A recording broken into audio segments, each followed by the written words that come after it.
হরে কৃষ্ণ হরে হরে রাম হরে রাম রাম।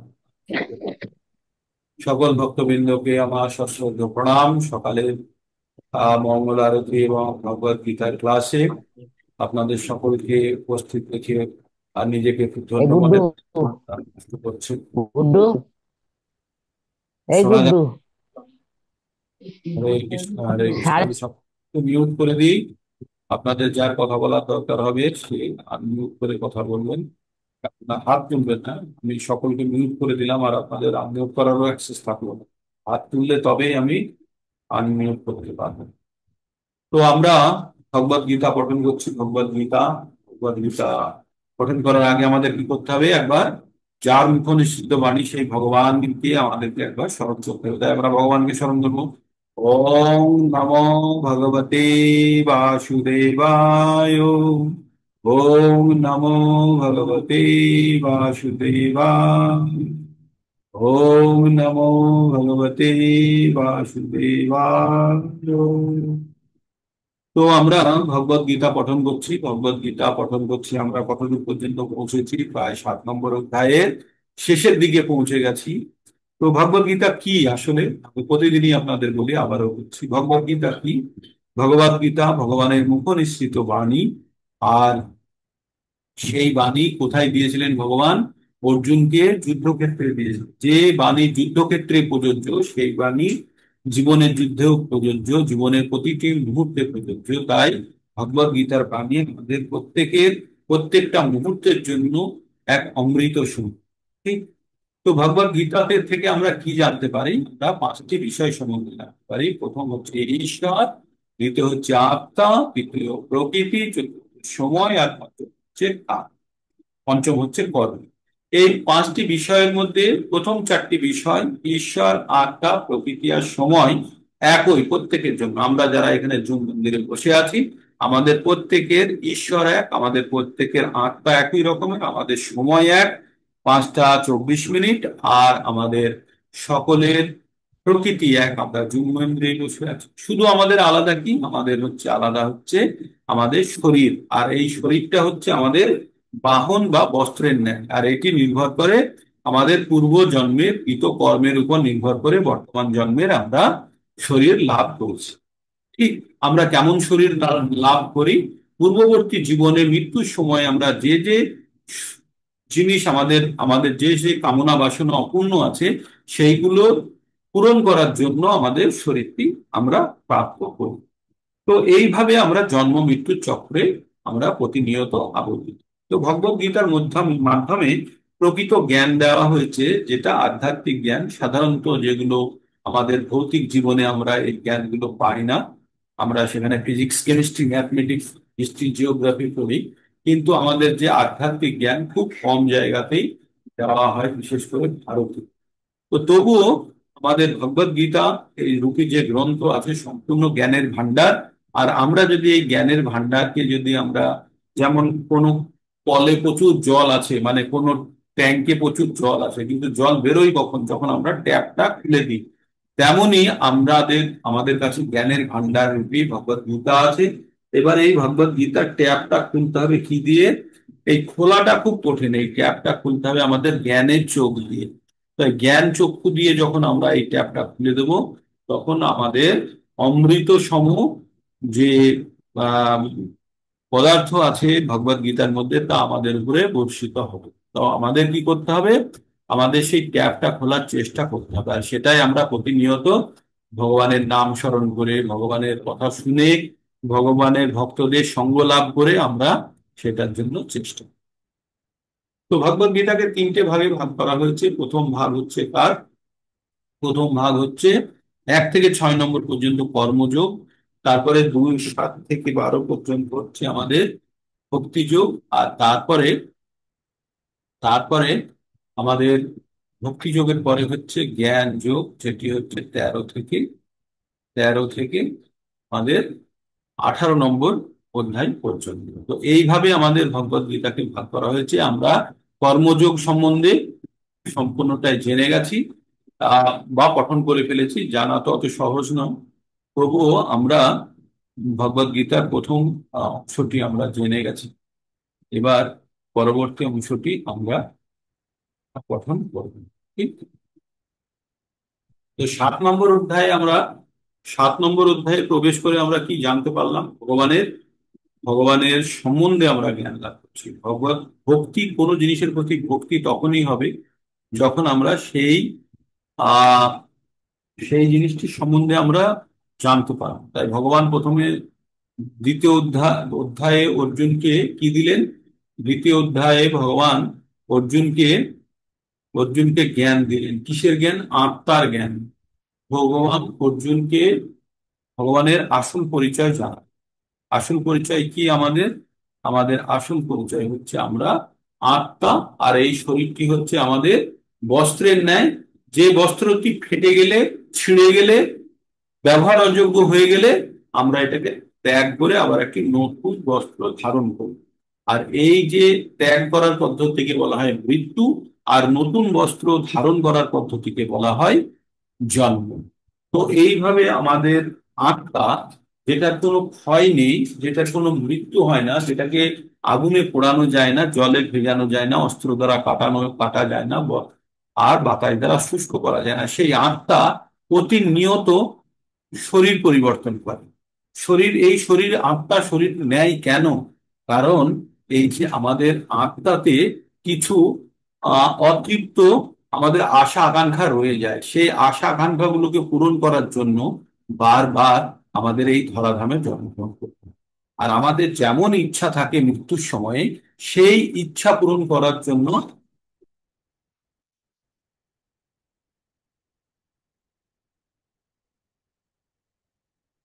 কৃষ্ণ।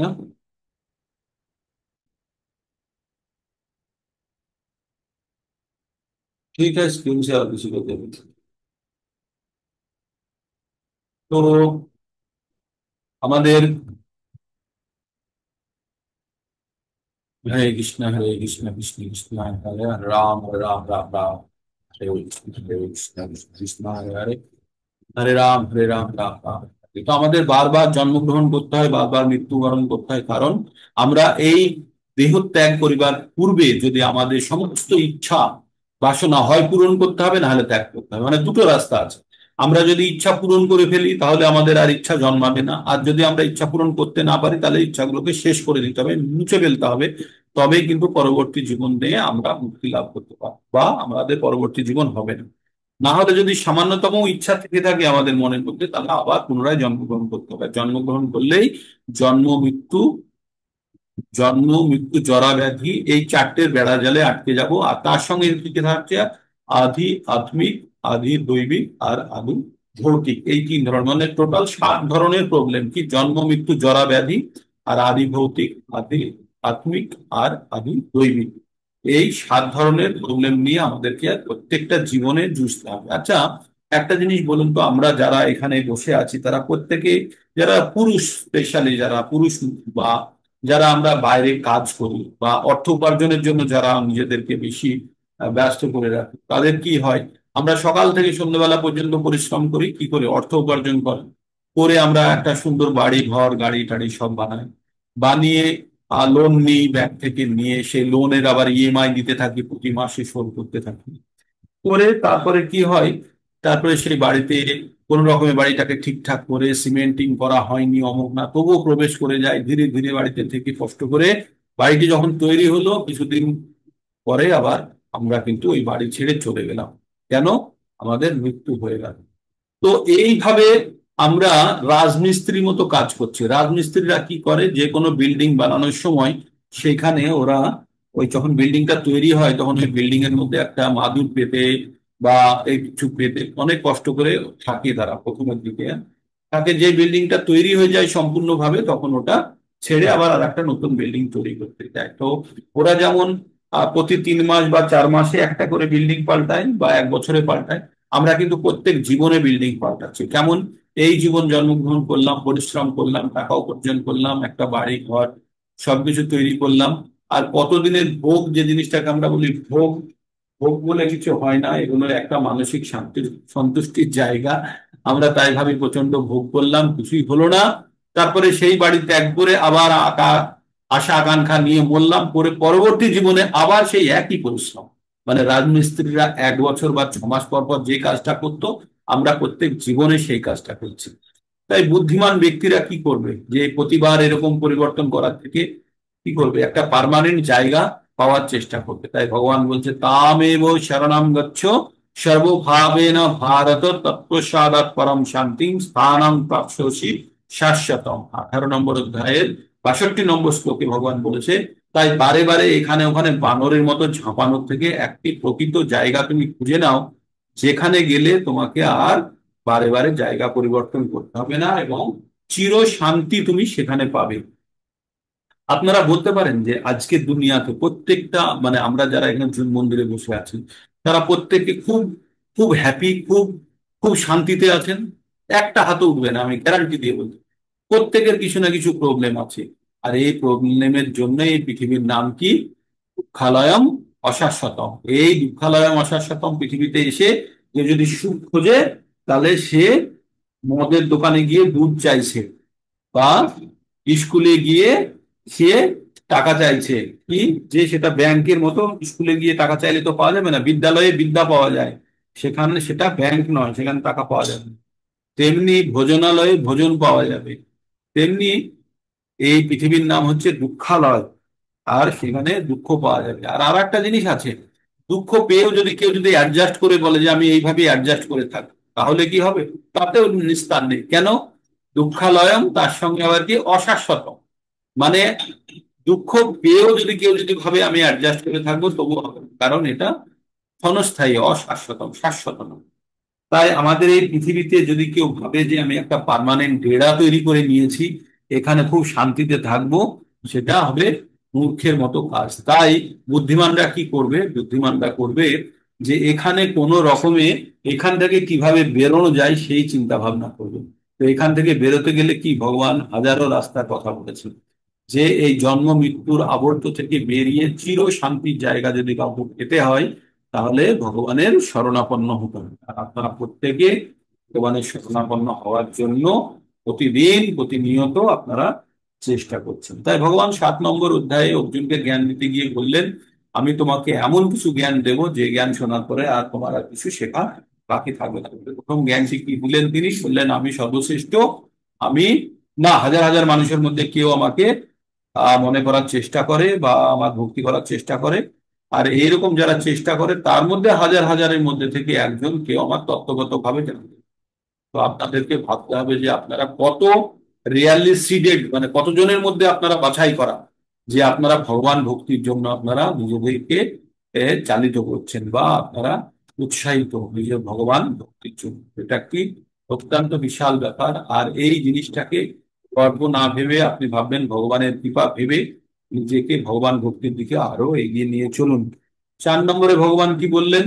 বললেন ভূমি মানে কি দিয়ে এই পৃথিবী তৈরি? ভগবানের দুটো শক্তি, একটা হচ্ছে পরা আর একটা হচ্ছে অপরা। পরা মানে হচ্ছে উৎকৃষ্ট শক্তি, আর অপরা মানে হচ্ছে নিকৃষ্ট শক্তি। নিকৃষ্ট শক্তির মধ্যে কি কি পড়ছে?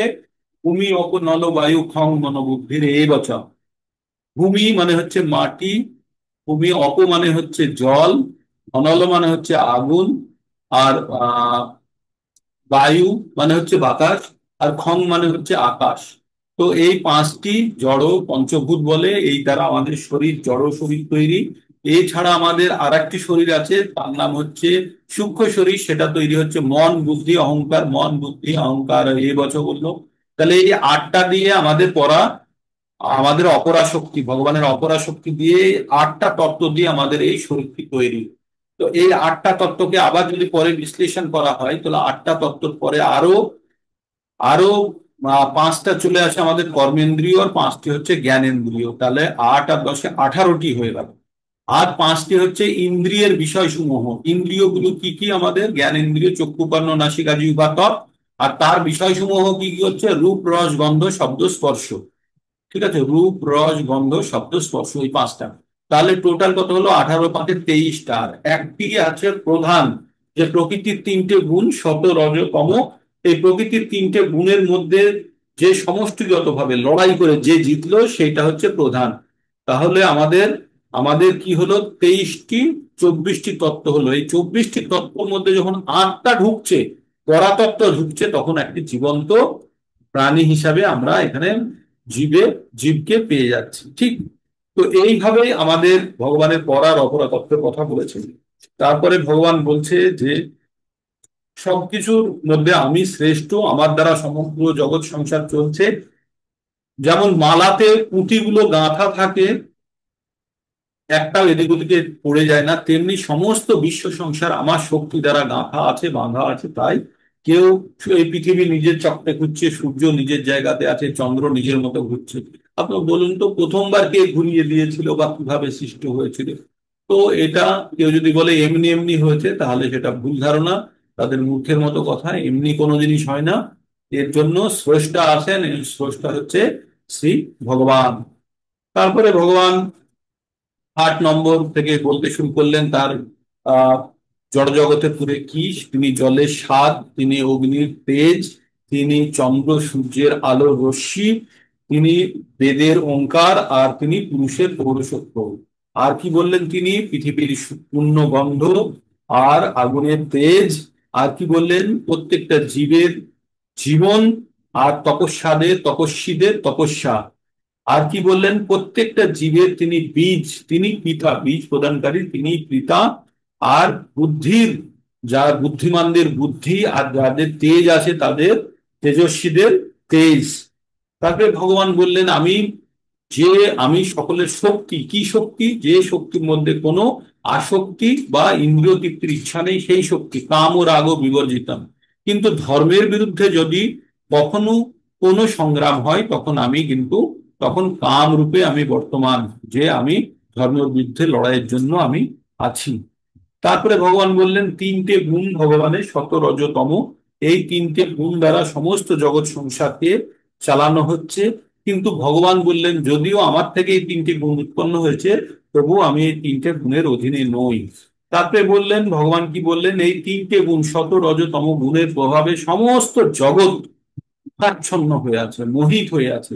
তাই ভগবানকে, তাই ভগবানের যে পরম যে ভগবান যে সমস্ত গুণের অতীত এবং অব্যয়, অব্যয় মানে যার কোনো ক্ষয় নেই, সেই হিসাবে ভগবানকে কেউ জানতে পারে না, যতক্ষণ না পর্যন্ত তার জ্ঞানের উন্মেষ হচ্ছে বা এই মোহাচ্ছন্ন অবস্থা থেকে বাইরে বেরোনোর চেষ্টা করছে। আমরা সকলে এই যে জগতের তিনটে গুণ দ্বারা আমরা মোহিত হয়ে আছি, তার বাইরে বেরোনোর আমরা চেষ্টা করছি ভগবদ গীতা জ্ঞানের মাধ্যমে।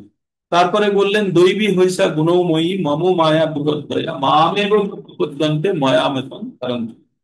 তো বললেন এই যে ভবসাগর আছে, এই যে মায়ার জাল আছে, এই মায়ার জালে আমরা সবাই আটকে আছি। কি দিয়ে মায়ার জাল, কি দিয়ে তৈরি? শত রজতম, এই তিনটে গুণ দ্বারা মায়ার জাল তৈরি। আর এই জালের মধ্যে আমাদেরকে আটকে দিয়েছে কি দিয়ে? চক্ষু, কর্ণ, নাসিকা, জিহ্বা, ত্বকের বিষয়সমূহ দিয়ে। বিষয়সমূহ গুলো কি কি? রূপ, রস, গন্ধ, শব্দ, স্পর্শ। এই 5 রকমের বিষয়সমূহ দিয়ে আমাদেরকে মায়ার জালে আটকে রেখেছে বা আমাদেরকে বেঁধে ফেলেছে। তাহলে আমাদেরকে কে নিস্তার দিতে পারবে, কে বার করতে পারবে? যে বাঁধা নেই তিনি আমাদেরকে বার করতে পারবেন। তা তিনি হচ্ছেন কে? যে এই মায়ার অধীনে নেই, তিনি হচ্ছেন স্বয়ং ভগবান। তাই ভগবানের শরণাপন্ন হয়ে আমরা যখন নিরন্তর ভগবানের কাছে প্রার্থনা করব, ভগবান অবশ্যই আমাদেরকে এই মায়ার জাল থেকে রক্ষা করবে। তাই তিনি বলছেন যে ভগবানের যে শরণাগতি নিয়েছে, তার কাছে এই ভবসাগরের রূপী মায়ার যে সাগর, এই সাগরকে তার কাছে গরুর খুঁড়ে যতটুকু জল ধরে, সেই দোষপদের জলের সমান মনে হবে। তার মানে ভগবানের শরণাপন্ন হলে আমরা এই ভবসাগর থেকে আমরা উদ্ধার হতে পারবো। তারপরে ভগবান বললেন 4 ধরনের ব্যক্তিত্ব ভগবানের শরণাগতি নেন না। কারা? মূঢ়া, যারা বোকা। নামাং দুষ্কৃতি ন মূঢ়া প্রপদন্তে নরদমা মায়া অপহৃত জ্ঞান আশ্রম ভাব মুশ্রিতাহা। বললেন যে 4 ধরনের ব্যক্তিত্বরা ভগবানের শরণে আসে না। তারা কারা? তারা 1 নম্বর হচ্ছে মূঢ়া, মানে বোকারা। 2 হচ্ছে যারা নরাধম, নিকৃষ্ট শ্রেণীর মানুষ। 3 নম্বর হচ্ছে জ্ঞানী, অথচ যাদের জ্ঞান মায়ার দ্বারা অপহৃত হয়ে গেছে তারা। আর চতুর্থ হচ্ছে আসুরি স্বভাবের যারা, তারা ভগবানকে, ভগবানের শরণে যায় না। তারপরে কি বলছে? চতুর্বিধা ভজন্তে মাম জানা সুকীর্তিনার্জুনা আর্থ জিজ্ঞাসু অর্থার্থী জ্ঞানী চ ভরত। হে ভারত শ্রেষ্ঠ, তুমি এটা জেনে নাও যে 4 ধরনের মানুষ আমার কাছে আসে। তাদের মধ্যে হচ্ছে এক হচ্ছে আর্ত মানে দুঃখী, দুই হচ্ছে জিজ্ঞাসু যাদের মধ্যে মধ্যে প্রশ্ন আছে, তিন নম্বর হচ্ছে যে অর্থার্থী যার টাকা প্রয়োজন, আর চতুর্থ হচ্ছে জ্ঞানী। আর এই চার ধরনের মধ্যে সব থেকে আমার কাছে প্রিয় হচ্ছে জ্ঞানী, কারণ সে সমস্ত কিছু জেনে তবেই সে আমার কাছে এসেছে বলে জ্ঞানী আমার কাছে অত্যন্ত প্রিয়। তাই কি বললেন, তেষাং জ্ঞানী নিত্যযুক্ত এক ভক্তি বিশেষ্যতে প্রিয় হি জ্ঞানীন অত্যন্তর্থম সচ মম প্রিয়। তার মানে এই চার প্রকার ভক্তদের মধ্যে নিত্যযুক্ত এবং আমাতে একনিষ্ঠ তত্ত্বজ্ঞানীরাই শ্রেষ্ঠ, কেননা আমি অত্যন্ত তাদের প্রিয় এবং তিনিও আমার অত্যন্ত। মানে ভগবানকে যখন কেউ ভালোবাসে তখন ভগবানও তাকে ভালোবাসতে শুরু করে। তারপরে ভগবান কি বললেন, পুরাণ সর্ব এই বেতি জ্ঞানী তৎনৈব মে মতাং আস্থিত স হি যুক্তাত্মা মামেব উত্তমাং গতিম। তারপরে ভগবান বললেন যে এই সকল ভক্তদের মধ্যে সকলেই নিঃসন্দেহে মহাত্মা, মানে ভগবানের যারা ভক্তি করে তাদের ভগবান কি বলছে, মহাত্মা মানে মহান আত্মা।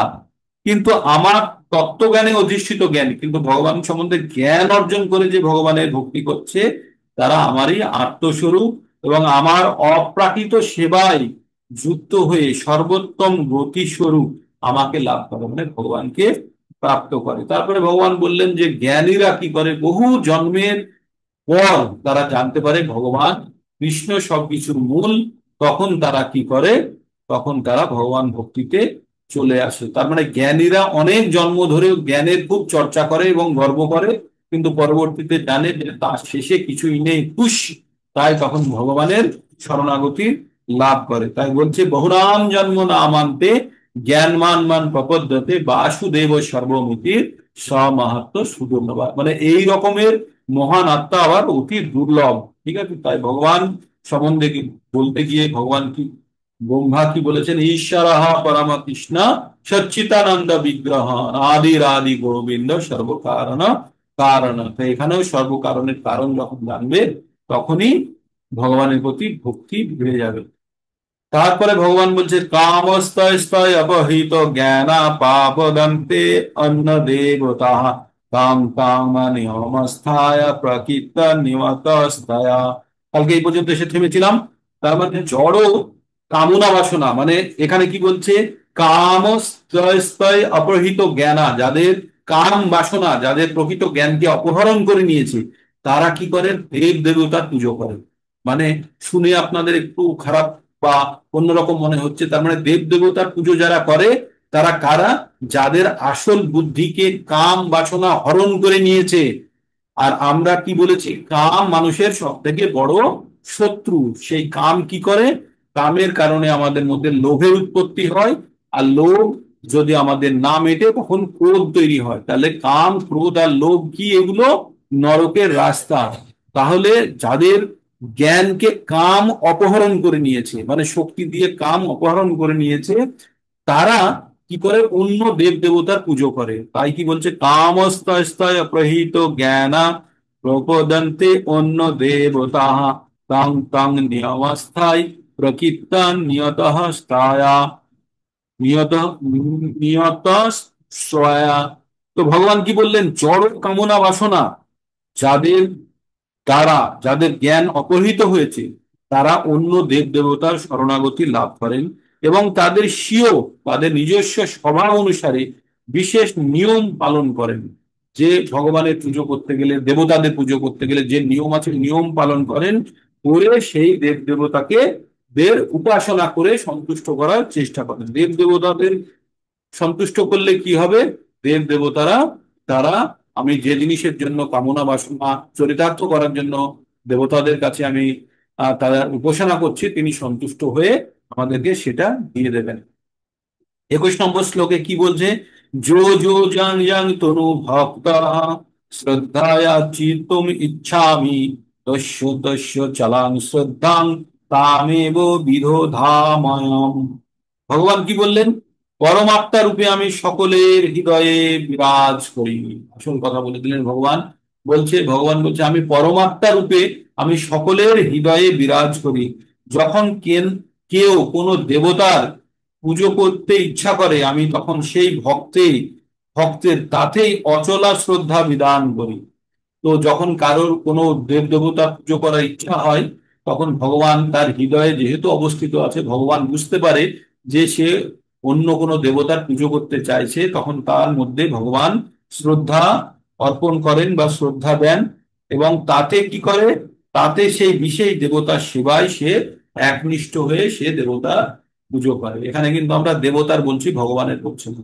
তো যারা যারা ভগবানের যে যে ইচ্ছা পূরণ করার জন্য দেব দেবতার পুজো করেন, তাদের ভিতরে যেহেতু পরমাত্মা রূপে ভগবান বসে আছেন, ভগবান সেটা জেনে তাদেরকে সেই দেব দেবতার পুজো করার জন্য যে নিয়ম আছে বা যে ধরনের শ্রদ্ধা দেওয়ার প্রয়োজন, ভগবান সেটা দিয়ে থাকেন, যাতে সে একনিষ্ঠ ভাবে সেই দেব দেবতার পুজো করতে পারে। তারপরেরটা শুনলেই আপনাদের একটু, না তারপরের পরেরটা যদিও, এটা শুনুন। সতয়া শ্রদ্ধায়া যুক্ত শারধমিয়তি লভতে চ তত কাম কামান্নৈব বিহিতান হিতান। ভগবান কি বললেন? সেই ব্যক্তি শ্রদ্ধাযুক্ত হয়ে দেব দেবতার আরাধনা করেন এবং সেই দেব দেবতার কাছ থেকে আমার দ্বারা বিহিত কাম্য বস্তু অবস্থা দেন। ভগবান কি বললেন? ভগবান বললেন যে আমি হৃদয়ে বসে আছি, যারা কামনা বাসনা নিয়ে দেব দেবতার পুজো করছে সেটা আমি আগেই জেনে তাদের মধ্যে শ্রদ্ধা অর্পণ করি, এবং তারা নিয়ম অনুযায়ী সেই দেব দেবতা পুজো করার নিয়ম অনুযায়ী পুজো করেন। পুজো করে ভগবানের ভগবানের ভগবানের কি করেন, কামনা বাসনা চরিতার্থ করার জন্য আহ যে পদ্ধতি অবলম্বন করলে ভগবান তাতে সন্তুষ্ট, দেবতারা তাতে সন্তুষ্ট হয়ে কিছু কাম্য, যেটা আমি উপাসনা করলাম যার কারণে সেই জিনিসটা আমাকে প্রদান করেন। আর সেটা কে প্রদান করেন? সেটা পরমাত্মা রূপে ভগবানই প্রদান করেন। কিন্তু কার দিয়ে, কাকে দিয়ে প্রদান করেন? দেব দেবতাকে দিয়ে। কারণ আমি দেব দেবতার থ্রু দিয়ে আমি অ্যাপ্রোচ করেছি, বা আমি চাওয়া পাওয়াটাকে আমি দেব দেবতাকে সন্তুষ্ট করে তুলেছি। তাই দেব দেবতারাও ভগবানের ভক্ত। তাই ভগবান ওই দেব দেবতাদের মাধ্যমে, তারা উচ্চ শ্রেণীর মানুষের থেকে অনেক অনেক অনেক অনেক উচ্চ শ্রেণীর, কিন্তু তারাও ভগবানের ভক্ত। তো তারা কি করছে, যখন দেব দেবতারা সন্তুষ্ট হচ্ছে, তখন এই মানুষটি কামনা বাসনা চরিতার্থ করার জন্য যেটা চেয়েছেন ভগবান সেটা দিয়ে থাকেন। এবার তারপরেরটাই যখন শুনবেন, তখন আপনাদের মাথা আবার একটু বিগড়ে যাবে বা ঘুরে যাবে। ভগবান কি বলছেন? অন্তবত্তু ফলং তেষাং তৎ ভবৎ অল্প মেঘাসাম দেবান দেব যোজো ইয়ান্তি মদ্ভক্ত ইয়ান্তি মামপি। মানে ভগবান এখানে কি বলছেন? অন্তবত্তু ফলং তেষাং তৎ তৎ ভব অল্প মেধাসাম, বলছে যাদের কম বুদ্ধি, অল্প বুদ্ধি সম্পন্ন লোক, যারা অল্প বুদ্ধি সম্পন্ন ব্যক্তিদের আরাধনা লব্ধ ফল। অল্প বুদ্ধি সম্পন্ন লোকেরা কি করলো? তারা দেব দেবতার পুজো করলো। তাই বলছে অল্প বুদ্ধি সম্পন্ন ব্যক্তিদের আরাধনা লব্ধ ফল সেই সীমিত এবং অস্থায়ী। মানে দেব দেবতার পুজো করে আমরা যে জিনিসটা পেলাম সেটা খুব লিমিটেড এবং অস্থায়ী। তাই তাদেরকে অল্প বুদ্ধি সম্পন্ন বলা হচ্ছে। মানে যারা দেব দেবতার পুজো করে তাদেরকে কি বলা হলো? ভগবান কি বললেন? অল্প বুদ্ধি, কম বুদ্ধি সম্পন্ন, কম মেধা ব্যক্তি। শুনে কেমন মনে হচ্ছে না? ভগবানের দেব দেবতার পুজো করেও তার বুদ্ধি কম মনে হচ্ছে? ইয়েস, ভগবান এখানে তাই বলেছেন, যাদের কম বুদ্ধি তারাই শুধু দেব দেবতার পুজো করে, করে যে ফল পায় সেটা খুব ক্ষণস্থায়ী এবং তা খুব সীমিত। তাই কি বলছে ভগবান, কি বলছেন? এই জিনিসটা আমাদের কিন্তু বারবার বুঝতে হবে, আমাদের এখানে কনফিউশন হলে হবে না। তাহলে আমাদের কি করা উচিত? আমাদের ভগবানের ভক্তি করা উচিত, নাকি ক্ষণস্থায়ী ফল পাওয়ার জন্য দেব দেবতার যারা ভক্তি করে তারা হচ্ছে সাধারণ ব্যক্তি, তারা হচ্ছে অল্প বুদ্ধি সম্পন্ন। আর এই অল্প বুদ্ধি সম্পন্নদের বাইরে যারা আছে, যাদের প্রকৃত মেধা আছে, যাদের ভক্তি, প্রকৃত ভক্তি আছে, তারা কি করে? তারা ভগবানের ভক্তি করে। তাই ভগবান কি বলছেন? অব্যক্তম ব্যক্তি মান্য, অব্যক্তম ব্যক্তি অপান্নম মন্যতে মাম বুধয়া পরম ভাব জানন্ত মম অব্যয় অনুত্তমম। ভগবান বলছে আমার সম্বন্ধে অজ্ঞ বুদ্ধিহীন ব্যক্তিরা মনে করে আমি পূর্বে অব্যক্ত ছিলাম, নির্বিশেষ ছিলাম, এখন ব্যক্তি সত্তা পরিগ্রহ করেছি। তাদের অজ্ঞানতার ফলে তারা আমার অব্যয় সর্বোত্তম ভাব সম্বন্ধে অবগত নয়। ভগবান বললেন, এর আগে কি বললেন, যারা দেব দেবতার পুজো করে, করে যে ফল পায় সেটি ক্ষণিকের এবং লিমিটেড বা সীমাবদ্ধ ফল পায়, তারা অল্প বুদ্ধি সম্পন্ন মানুষ। আর ভগবান বুদ্ধিহীন, যাদের বুদ্ধি কম, তারা ভগবানকে কিভাবে, ভগবান প্রথমে নিরাকার ছিল, এই রিসেন্টলি বুঝি সম্প্রতি ভগবান দেহ ধারণ করে এসেছে। আর ভগবানের প্রকৃত জ্ঞান, ভগবানের যেহেতু ভগবান সম্বন্ধে তার প্রকৃত জ্ঞান থাকে না, তাই ভগবানকে সাধারণ ব্যক্তি হিসাবে জানে, ভাবে যে ভগবান একজন সাধারণ ব্যক্তি, তাই ভগবানের সেবায় সে নিজেকে নিযুক্ত করতে পারে না, এবং ভগবানের সর্বোত্তম ভাব, ভগবানের যে সর্বোত্তম প্রকৃতি সেটা জানতে পারে না। ঠিক, তারপরে ভগবান এবার কি বলছে, কেন জানতে পারে না? ভগবান এবার বলছেন যে নাহং প্রকাশং সর্বস্ব, নাহং প্রকাশং সর্বস্ব, যোগ মায়া সমাবৃতঃ, পুরোহং নাভিজানতি লোক মম অজয় অজ অব্যয়ম। কি বললেন? অজম অব্যয়ম।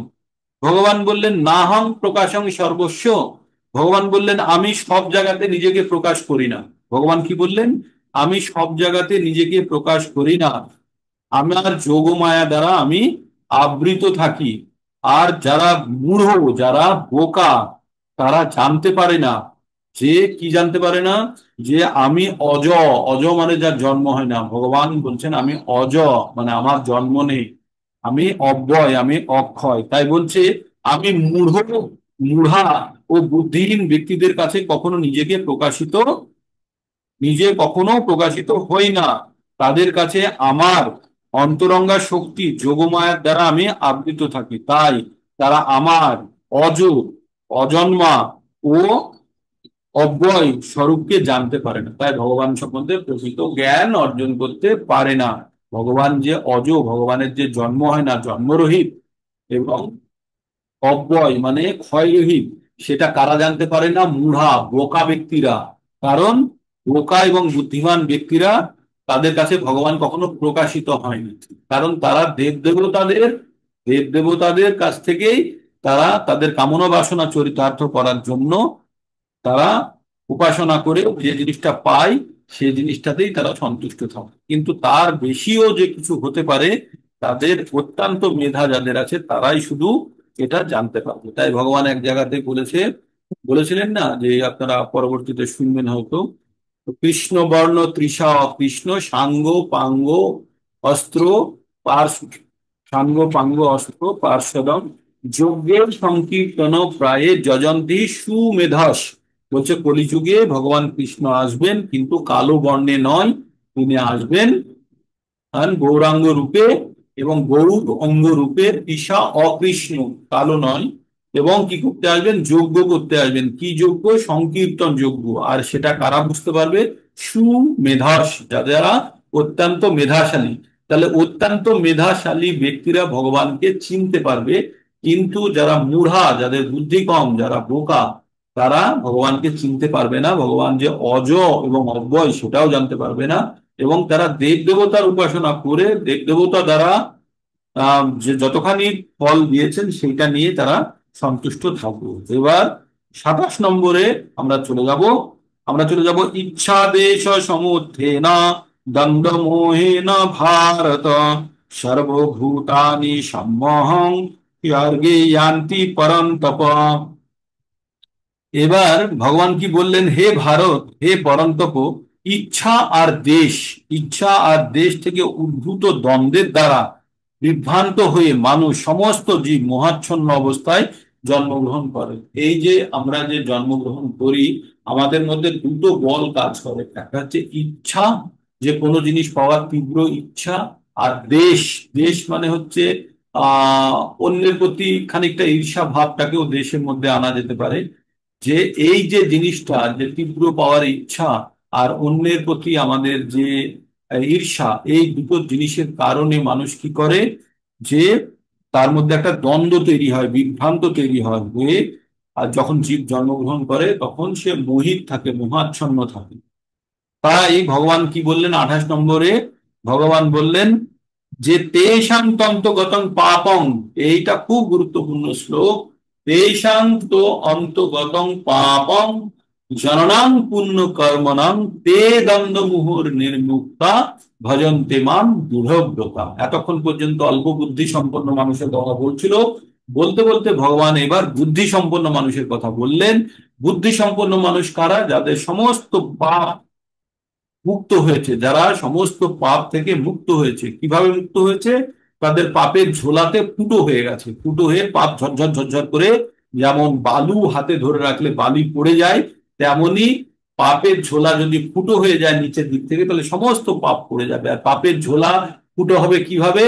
ভগবানের পবিত্র নাম জপের মাধ্যমে, আমাদের আত্মা শুদ্ধিকরণের মাধ্যমে।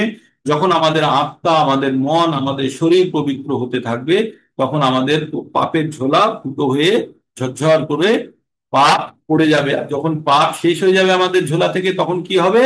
তখন কি হবে? তেষাং তো অন্তগতং পাপং জননাং পুণ্য কর্মণাম তে দ্বন্দ্বমোহর নির্মুক্তা ভজন্তে মাম দৃঢ়ব্রতা।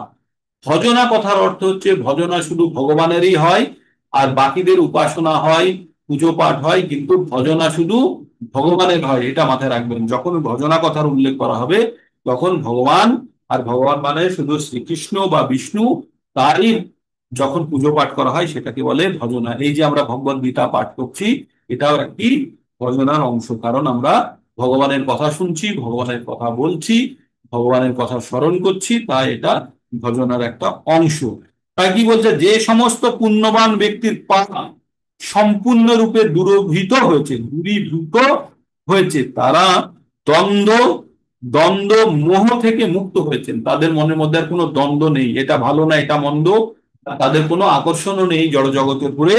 তখন তারা কি করে? তারা দৃঢ় নিশ্চয়তার সঙ্গে, দৃঢ় নিষ্ঠার সঙ্গে কি করে? ভগবানের ভজনা করে। ভজন্তে মাম দৃঢ়ব্রতা, অত্যন্ত মনকে শক্ত করে দৃঢ় হয়ে ভগবানের ভজনা করে। তো যাদের পাপ সম্পূর্ণরূপে দূরীভূত হয়েছে, আমরা সেই কার্যকলাপই করছি। কিভাবে আমাদের পাপের ঝোলাতে ফুটো করতে পারি, সেই কার্যকলাপ চলছে। আর সেটা সম্ভব হয় আমরা কিভাবে? ভগবানের পবিত্র নাম জপ করে। সকাল সন্ধ্যে আমরা ভগবানের পবিত্র নাম জপ করি। কালকে একাদশী ছিল, নিশ্চয়ই আপনারা প্রচুর প্রচুর জপ করেছেন। কালকে আমাদের 64 মালা জপের একটা প্রোগ্রাম ছিল, সকাল 10টা থেকে শুরু হয়ে রাত্রি 9টা পর্যন্ত চলেছে কালকে, ঠিক আছে? তো এইভাবে ভগবানের প্রচুর প্রচুর নাম জপ করুন, করে আপনার কি করুন? যে পাপের ঝোলাটাকে ফুটো তৈরি করুন। আর পাপের ঝোলাতে যখন ফুটো হয়ে যাবে, তখন আপনার সমস্ত পাপ যখন মুক্ত হবে, তখন মনের দিক থেকেও হালকা হয়ে যাবেন, আর ভগবানের প্রতি ভক্তিতে দৃঢ়ভাবে লেগে যেতে পারবেন। তারপরে আর দুটো শ্লোক আছে, দুটো পড়ে দিলেই চ্যাপ্টার হয়ে যাবে। জন জরামরণ মোক্ষায় মমাশ্রিত যজন্তি যে তে ব্রহ্ম তদ্বিদুঃ কৃষ্ণ কৃৎসন্ন আধ্যাত্মং কর্ম চ অখিলম। ভগবান কি বলে? জরা মরণ মোক্ষায়। জরা কাকে বলে? বৃদ্ধ অবস্থা। আর মরণ মানে হচ্ছে মৃত্যু। যার জন্ম হয়েছে তার মৃত্যু হবে, আর যে জন্মগ্রহণ করেছে সে বুড়ো হবে এবং তার ব্যাধি হবে। তো জরা মানে এই যে বুড়ো অবস্থা না হওয়া থেকে মুক্তি কিভাবে পাওয়া যাবে, আর মরণ থেকে কিভাবে মুক্তি পাওয়া যাবে? যদি জন্মগ্রহণ না করে। তাই বলছে জরা মরণ মোক্ষায় মামাশ্রিত যজন্তি যে, যে আমাতে আশ্রয় করে, ভগবানে আশ্রয় করে, যে ভগবানের হামেশা ভজনা করে, সে কি করে? সে তে ব্রহ্ম তদ্বিদুঃ, তাকে ব্রহ্ম বলা হচ্ছে, কারণ সে চরম জ্ঞান লাভ করেছে। ভগবান সম্বন্ধে যখনই কেউ চরম জ্ঞান লাভ করবে, চরম জ্ঞান লাভ করবে, সে সমস্ত বিষয় থেকে তার আসক্তি নির্মূল হয়ে সে ভগবানের ভগবানের ভক্তিতে চরম ভাবে লীন হয়ে যেতে পারবে। তাই বলছে জরা মরণ মোক্ষায় মামাশ্রিত যজন্তি যে তে ব্রহ্ম তদ্বিদুঃ, তাকে জানবে যে সে কীৎসন্ন্যস্য আধ্যাত্মম কর্ম চ অখিলম। যে সমস্ত বুদ্ধিমান ব্যক্তি জরা মৃত্যু থেকে মুক্তি লাভের জন্য প্রয়াসী, তারা আমাকে আশ্রয় করে যত্ন করেন, এবং তারা প্রকৃতপক্ষে ব্রহ্মভূত অবস্থায়, কেননা তারা আধ্যাত্ম তত্ত্ব এবং কর্মতত্ত্ব সম্বন্ধে সম্পূর্ণ অবগত। আমরা যখন জেনে যাব, কর্ম করলে তার ফল আসবে, আর আধ্যাত্মিকতার মাধ্যমে আমরা কি করতে পারবো? এই কর্মফলের প্রতি আসক্তি থেকে নিজেদেরকে দূরে রেখে আমরা ভগবানের প্রতি আসক্তি যখন বাড়াতে পারবো, তখনই আমাদের মধ্যে প্রকৃত জ্ঞানের উন্মেষ হবে। তাই এই চ্যাপ্টারের নাম হচ্ছে জ্ঞান বিজ্ঞান, বিজ্ঞান যোগ। তারপরে 30 নম্বর শ্লোকে ভগবান কি বলছে? সাদি ভূতাদি দৈবং মা সাদি যোগং চ যে বিদুঃ প্রয়াণ কালে কালে হপি চ মাং তে বিধুর্যুক্ত চেতসাহা।